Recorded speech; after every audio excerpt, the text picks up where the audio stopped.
कागजों में नया भाई, जिंदा वाइफ का डेथ क्लेम, डेटा चोरी से डेथ क्लेम। ठगी के इन तरीकों से देश में चल रहा है फेक किलिंग का धंधा। ये सिर्फ वानगी है, क्योंकि ऐसे कई केस हैं। हाल ही में आई ब्लूमबर्ग की रिपोर्ट के मुताबिक भारत में ऐसे कई गैंग्स हैं जो बीमा कंपनियों के लाखों का क्लेम पाने के लिए फेक किलिंग कर रहे हैं। भास्कर एक्सप्लेनर में जानिए बीमा कंपनियों से क्लेम पाने के फ्रॉड तरीके और इससे होने वाले नुकसान।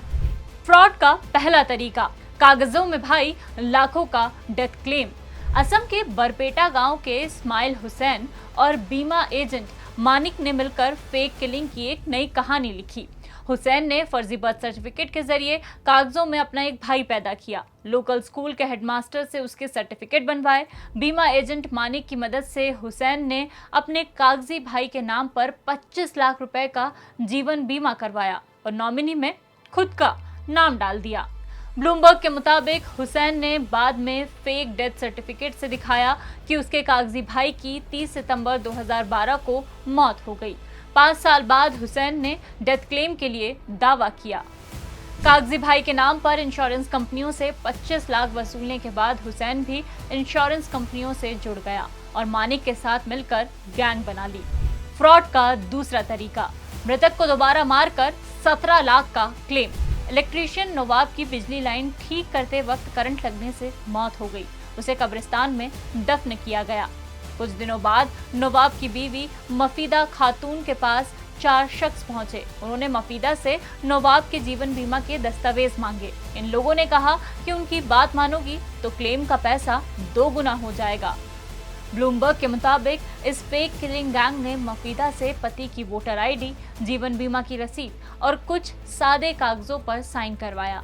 इसके जरिए उन लोगों ने नवाब के नाम पर 5 अलग अलग इंश्योरेंस कंपनियों से 6 पॉलिसी खरीदी। इस गैंग ने 4 महीने बाद नवाब को कागजों में दोबारा मारा और अलग अलग डेथ क्लेम के जरिए करीब 17 लाख रुपए हासिल किए। फ्रॉड का तीसरा तरीका, डेटा चुराकर जीवित शख्स का डेथ क्लेम। जून 2021 दिल्ली की सीमा से लगे एक शहर में रहने वाली दीपिका भल्ला के घर पर 2 इंश्योरेंस इन्वेस्टिगेटर आए। ये लोग उस इंश्योरेंस क्लेम की पुष्टि करने आए थे जिनका उन्होंने अपने पति की मौत के बाद दावा किया था। ये सुनते ही दीपिका दंग रह गई, क्योंकि पति अभी भी जिंदा है और सुबह ही ऑफिस गए हैं। फ्रॉड करने वाले गैंग ने एक सरकारी ऑफिस से बर्थ और डेथ सर्टिफिकेट भी बनवा लिया था। साथ ही उनके नाम पर एक फेक बैंक अकाउंट भी खोले रखा। पुलिस ने इस फर्जी क्लेम के पीछे एक ऑर्गेनाइज्ड गैंग के हाथ होने का शक जताया। फॉरेंसिक इन्वेस्टिगेटर मयूर जोशी कहते हैं कि ये सब डेटा की चोरी के साथ शुरू होता है। ये गैंग मौजूदा पॉलिसी होल्डर्स का चुराया हुआ डेटा खरीदते हैं। इसका यूज फेक बैंक अकाउंट खोलने, जाली डेथ सर्टिफिकेट बनाने और इंश्योरेंस के क्लेम का दावा करने के लिए करते हैं। साल 2000 तक भारत में इंश्योरेंस के लिए एकमात्र सरकारी company life insurance corporation of India यानी कि LIC ही थी। LIC ने कभी भी बाहरी फ्रॉड वाले दावों के लिए किसी भी बाहरी जांचकर्ता को अपॉइंट नहीं किया। साल 2000 में जब सरकार ने निजी बीमा कंपनियों के लिए मार्केट खोला तो उस दौरान कंपनियों ने वेरिफिकेशन एजेंटों को नहीं रखा। ये सिस्टम काफी हद तक कंपनी और कस्टमर और एजेंट और कंपनियों के विश्वास पर चलता था।